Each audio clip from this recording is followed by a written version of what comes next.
مظلوموں کی مدد کرتے ہیں اور ظالم کو پست کرتے ہیں، وہ عیبوں کو چھپاتے ہیں اور خوفزدہ کو پرسکون کرتے ہیں۔ ہم کو اللہ سبحانہ و تعالیٰ سے بخشش کی ہمیشہ امید رکھنی چاہیے۔ اللہ سبحانہ و تعالیٰ کی رحمت کی وسعت پر غور کرنے سے ہمارے دل امید سے بھر جائیں گے۔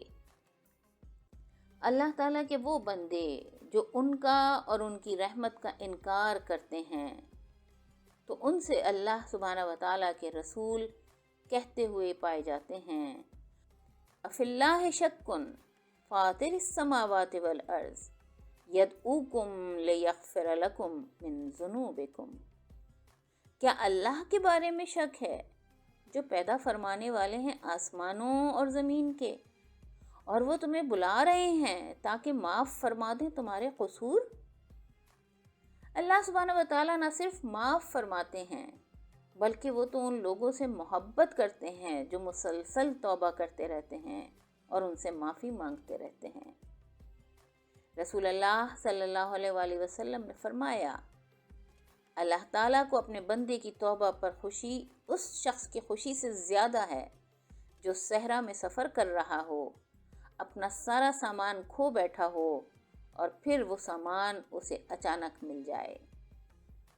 ہمیں ہمیشہ اللہ سبحانہ و تعالیٰ سے اچھی امید رکھنی چاہیے۔ اللہ سبحانہ و تعالیٰ نہ صرف ہمارے گناہ چھپاتے ہیں اور معاف کرتے ہیں بلکہ وہ ہمارے برے اعمال کو نیکیوں میں بدل دیتے ہیں۔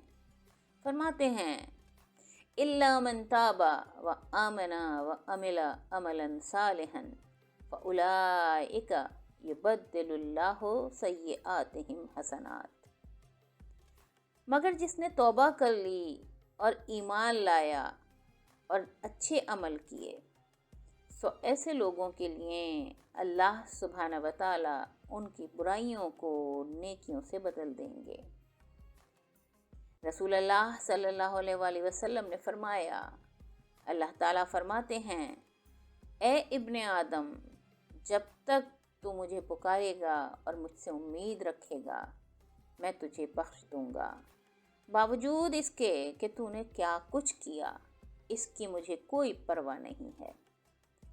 اے ابن آدم، اگر تیرے گناہ آسمان تک پہنچ جائیں اور اس کے بعد بھی تو مجھ سے معافی مانگے تو میں تجھے بخش دوں گا۔ اے ابن آدم، اگر تو میرے پاس گناہوں سے بھری ہوئی زمین بھی لے کر آئے اور پھر مجھ سے ملاقات کرے اس طرح کہ میرے ساتھ کسی چیز کو شریک نہ کیا ہو تو میں تجھے ضرور بخش دوں گا۔ ہمیں یہ دیکھنا ہے کہ ہمیں اللہ سبحانہ و تعالیٰ سے حقیقی امید رکھنی چاہیے یا فریبی امید رکھنی چاہیے۔ حقیقی امید کیا ہے؟ حقیقی امید کو کہتے ہیں رجا، اور فریبی امید کو کہتے ہیں تمنا۔ رجا کیا ہے؟ رجا ہے کہ ہم اچھے اعمال کرنے کی کوشش کریں اور پھر اللہ سبحانہ و تعالیٰ سے امید رکھیں کہ وہ یہ اعمال ہم سے قبول فرمائیں گے اور ان میں ہماری کوتاہیوں کو معاف کریں گے۔ رجا کی خصوصیت ہے کہ ہم محنت کریں اور اللہ سبحانہ و تعالیٰ پر بھروسہ کریں۔ اور تمنا کیا ہے؟ کہ ہم غافل ہوں، اللہ سبحانہ و تعالیٰ کی اطاعت نہ کریں، گناہ کرتے رہیں اور پھر ان کی رحمت اور جنت کی امید رکھیں۔ یہ ایک جھوٹی امید ہے، یہ شیطانوں کی چالوں میں سے ایک ہے کہ ہم کو یقین دلانے کے لیے کہ جو کچھ ہم کر رہے ہیں ٹھیک کر رہے ہیں۔ رسول اللہ صلی اللہ علیہ وآلہ وسلم نے فرمایا، عقل مند وہ ہے جو اپنے نفس پر قابو پالے اور موت کے بعد آنے والے اعمال کے لیے محنت کرے، اور احمق وہ ہے جو اپنے نفس کو اپنے خواہشات کے پیچھے چھوڑ دے اور اللہ سبحانہ و تعالیٰ سے امیدیں رکھے۔ اللہ پاک قرآن پاک میں فرماتے ہیں، ان الذین آمنوا والذین ہاجروا وجاہدوا فی سبیل اللہ اولئک یرجون رحمت اللہ واللہ غفور الرحیم۔ بے شک جو لوگ ایمان لائے اور جنہوں نے ہجرت کی اور جہاد کیا اللہ کی راہ میں، یہی لوگ امیدوار رہتے ہیں اللہ کی رحمت کے، اور اللہ سبحانہ و تعالی بہت زیادہ معاف کرنے والے اور نہایت مہربان ہیں۔ اس آیت سے معلوم ہوتا ہے کہ مومنین جو امید رکھتے ہیں وہ اچھے عمل کرنے کے بعد رکھتے ہیں، نہ کہ بغیر عمل کے۔ رجا اللہ سبحانہ و تعالیٰ کے بارے میں اچھا سوچنے اور ان سے بہتری کی امید رکھنے سے پیدا ہوتی ہے۔ اللہ سبحانہ و تعالیٰ اپنے بندے کے لیے یہ پسند فرماتے ہیں کہ وہ ان کے بارے میں اچھے خیالات رکھے، ان کے بارے میں اچھا سوچے اور ان سے بہتری کی امید رکھے۔ اللہ سبحانہ و تعالیٰ حدیث قدسی میں فرماتے ہیں، میں اپنے بندے کے گمان کے ساتھ ہوں، جب وہ مجھے اپنے دل میں یاد کرتا ہے تو میں بھی اسے اپنے دل میں یاد کرتا ہوں، جب وہ مجھے مجلس میں یاد کرتا ہے تو میں اسے اس سے بہتر فرشتوں کی مجلس میں یاد کرتا ہوں، اور اگر وہ مجھ سے ایک بالشت قریب ہوتا ہے تو میں ایک ہاتھ اس سے قریب ہوتا ہوں، اور جب بندہ مجھ سے ایک ہاتھ قریب ہوتا ہے تو میں اس سے 2 ہاتھ قریب ہوتا ہوں، اور جب وہ میرے پاس پیدل چل کر آتا ہے تو میں دوڑ کر آ جاتا ہوں۔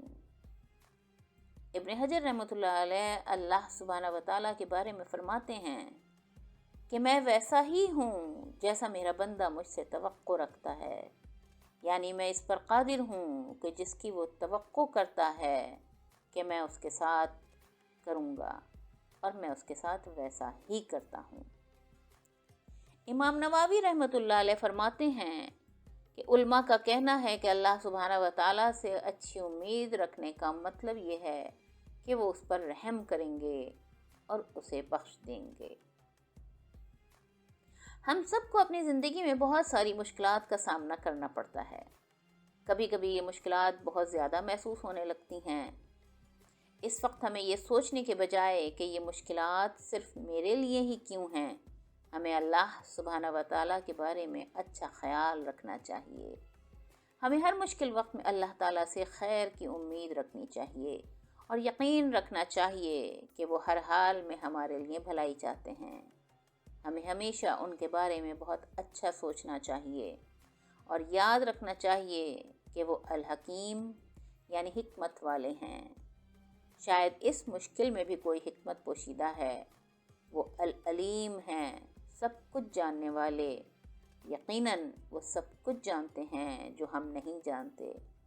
شاید یہ آزمائش جو ہم برداشت کر رہے ہیں ہماری ابدی کامیابی کی کلید ہو۔ اس بات سے ہمیں کوئی فرق نہیں پڑنا چاہیے کہ ہم کن حالات سے گزر رہے ہیں۔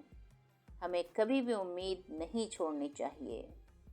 جس طرح حضرت یعقوب علیہ السلام نے اللہ سبحانہ و تعالیٰ سے اپنے گہرے دکھ اور غم میں شکایت کی اور بہت زیادہ روئے، لیکن انہوں نے کبھی امید نہیں ہاری۔ انہوں نے اپنے بیٹوں سے فرمایا، وَلَا تَيْأَسُوا مِنْ رَوْحِ اللَّهِ إِنَّهُ لَا يَيْأَسُوا مِنْ رَوْحِ اللَّهِ إِلَّا الْقَوْمُ الْكَافِرُونَ، اور مایوس نہ ہونا اللہ کی رحمت سے، اور سچ تو یہ ہے کہ مایوس نہیں ہوتے اللہ کی رحمت سے مگر صرف کافر لوگ۔ سہیل قطائی رحمۃ اللہ علیہ نے بتایا کہ میں نے مالک بن دینار رحمۃ اللہ علیہ کو خواب میں دیکھا اور ان سے پوچھا کہ بتاؤ جب تم اللہ سے ملے تو کیا ہوا؟ انہوں نے جواب دیا، میں ان کے پاس بہت سارے گناہوں کے ساتھ آیا تھا، لیکن ان سے میری اچھی توقعات نے ان گناہوں کو مٹا دیا۔ سب سے بڑی امید ہمارے لیے کیا ہے؟ امید کی بہترین اور بلند ترین قسم اللہ سبحانہ و تعالیٰ سے ملاقات کی امید ہے۔ سب سے اچھی چیز جس کی انسان امید کر سکتا ہے وہ اللہ سبحانہ و تعالیٰ کی خوشنودی، جنت اور خود اللہ سبحانہ و تعالیٰ کو دیکھنے کی امید ہے۔ یحییٰ بن معاذ رحمۃ اللہ علیہ فرماتے ہیں، میرے دل میں سب سے قیمتی تحفہ آپ سے امید ہے، میری زبان پر سب سے پیارے الفاظ آپ کی حمد ہے، اور میرے لیے سب سے پیارا لمحہ وہ لمحہ ہوگا جب میں آپ سے ملوں گا۔ اللہ سبحانہ و تعالیٰ سے امید کے مثبت نتائج کیا نکلتے ہیں؟ پہلا یہ کہ امید ہمیں اللہ سبحانہ و تعالیٰ کی کثرت سے عبادت کرنے اور اس سے لطف اندوز ہونے کی ترغیب دیتی ہے۔ امید ہمیں اچھے کام کرنے کی ترغیب دیتی ہے۔ انعام حاصل کرنے اور ان سے ملنے کی امید رکھنا ہمیں آگے بڑھنے اور مزید کام کرنے کی ترغیب دیتا ہے۔ یہ عبادت میں خوشی اور مٹھاس تلاش کرنے کے لیے بھی ایک اہم جز ہے۔ ابن قیم رحمۃ اللہ علیہ فرماتے ہیں، امید ہی وہ رہنما ہے جو اللہ سبحانہ و تعالیٰ کی طرف سفر کرنے کی تحریک دیتی ہے۔ یہ سفر کو مزید خوشگوار بناتی ہے اور انسان کو آگے بڑھنے اور راستے پر قائم رہنے کی ترغیب دیتی ہے۔ اگر یہ امید نہ ہوتی تو کوئی بھی اس سفر کو طے نہ کر پاتا، کیونکہ صرف خوف کسی کو تحریک نہیں دے سکتا۔ یہ امید ہی ہے جو تحریک دیتی ہے، خوف ہے جو چلاتا ہے، اور امید ہے جو حوصلہ دیتی ہے۔ اور دوسرا یہ کہ امید ہمیں اپنی عبودیت کو ظاہر کرنے کی اجازت دیتی ہے۔ امید ہمیں ہر وقت اللہ سبحانہ و تعالیٰ کی طرف متوجہ کرنے اور ضرورت کے وقت ہم کو عاجزی کرنے پر مجبور کرتی ہے، جو کہ اللہ سبحانہ و تعالیٰ کی بندگی کا نچوڑ ہے۔ امید بندے کی اپنے رب کی ضرورت کو ظاہر کرتی ہے کہ وہ کس طرح پلک جھپکنے کے لیے بھی اپنے آپ پر بھروسہ نہیں کر سکتا، صرف اپنی امید اللہ سبحانہ و تعالیٰ سے ہی رکھتا ہے۔ دنیا یا دنیا والوں سے امیدیں وابستہ کرنے کے بجائے اس کا دل ان سے لگا ہوتا ہے۔ اس طرح امید اللہ سبحانہ و تعالیٰ پر ہمارے ایمان کو بڑھاتی ہے اور ان کی وحدانیت کے اثبات کا ذریعہ بھی ہے۔ اور تیسرا یہ کہ امید ہمارے دل کو اللہ سبحانہ و تعالیٰ سے جوڑتی ہے اور ان سے محبت کرواتی ہے۔ ہم ان سے جتنی زیادہ امیدیں کرتے ہیں، اتنا ہی ان کے لیے ہماری شکر گزاری اور محبت بڑھتی جاتی ہے۔ جب ہمیں ان سے امید ہوتی ہے تو ہم بےتابی اور کثرت سے انہیں یاد کرتے ہیں۔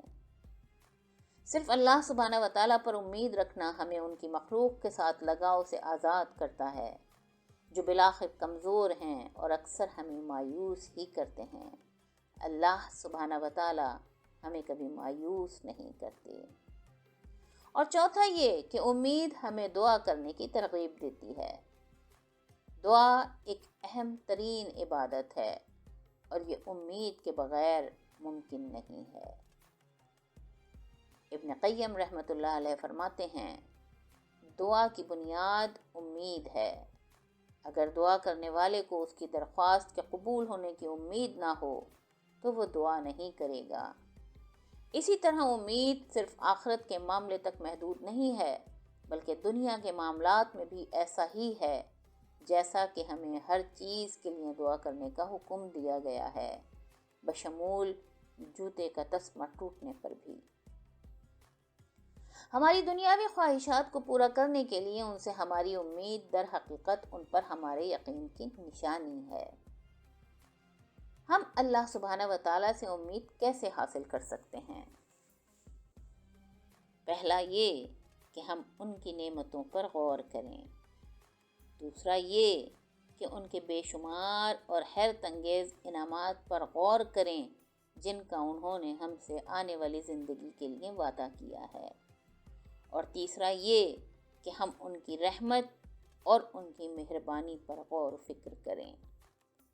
امام غزالی رحمۃ اللہ علیہ فرماتے ہیں، امید اللہ کی مہربانی، ان کی سخاوت، ان کی جامع نعمتوں اور ان کی مخلوق کی لطافت اور باریکیوں کو پہچاننے سے حاصل ہوتی ہے۔ اور جب کوئی ان کی مہربانی اور ان کے انعامات کے وعدوں پر یقین کر لیتا ہے تو یہ دونوں چیزیں اس کی امید کے حصول کا باعث بنتی ہیں۔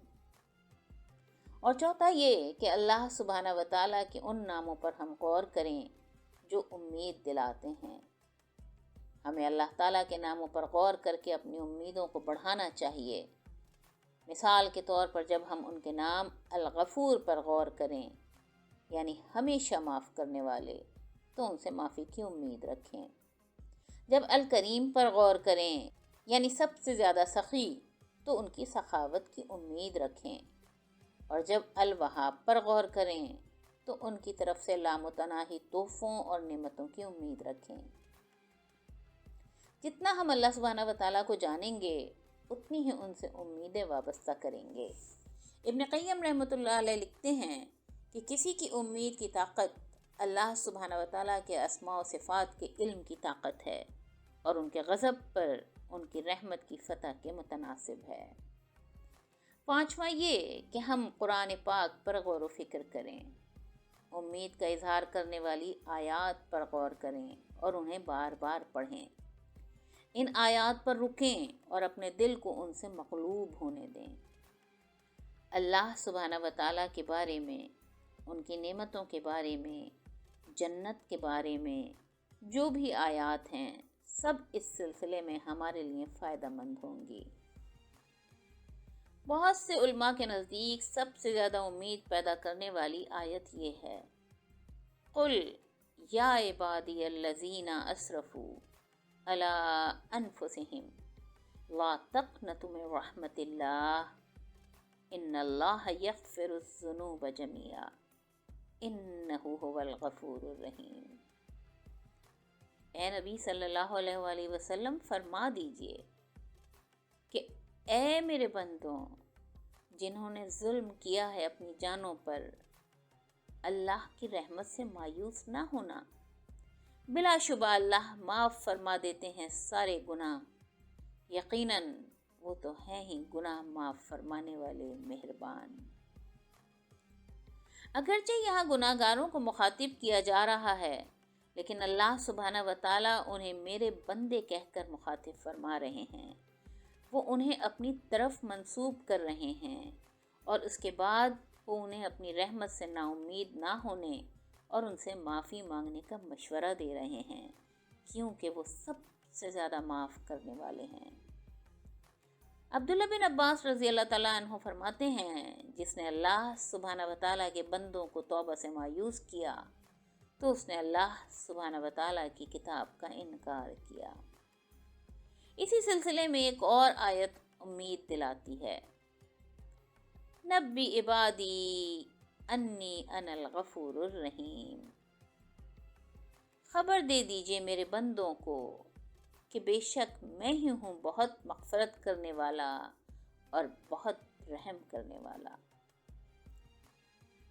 امید میں اور خوف میں توازن ہونا چاہیے۔ مومن ہمیشہ امید اور خوف دونوں حالتوں میں رہتا ہے۔